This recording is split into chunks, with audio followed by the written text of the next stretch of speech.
কথা। আমার কথা হলো যখন আমরা বলছি যে বুথের বিন্যাস নিয়ে, যে এমন একটা জায়গায় বুথকে প্লেস করা হোক যে জায়গায় মানুষকে ভোটদানের জন্য কনভিনিয়েন্ট হয়, সেই জায়গা থেকে আমরা শুধুমাত্র দক্ষিণ 24 পরগনা আমাদের প্রতিনিধি দল আজকে জানিয়েছে যে তৃণমূল অফিসের কাছে প্রায় 110খানা বুথ নিয়ে যাওয়া হয়েছে এবং সেটা ডিওরা করছে। আমরা ডিস্ট্রিক্ট লেভেলে নিয়ে অভিযোগ জানিয়েছি, কিন্তু তারপর ডিএম এর মাধ্যমে হঠাৎ করে বলা হচ্ছে যে না কোনো অভিযোগ নেই।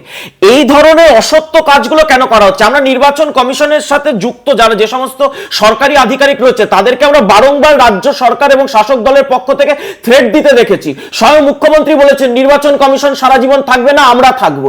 এইভাবে বলে মৃত ভোটারদেরকে সেই ভোটার লিস্টে বাঁচিয়ে রাখা, কিংবা ধরুন যেই সমস্ত জায়গায় বুথগুলো কনভিনিয়েন্ট হবে, যেটা কেবলমাত্র একা আমরা বললে বামানতাম, সিপিএম বলছে, কংগ্রেস বলছে, তো সেই জায়গাতে দাঁড়িয়ে সেই ভোটগুলোকে শিফট করার সময় তৃণমূল অফিসের কাছে নিয়ে যাওয়া বা একটাকে পুরো বুথটাকে বাসন্তীর বুথকে নদীর ওপরে পাঠিয়ে দিয়ে দেওয়া, এই কিভাবে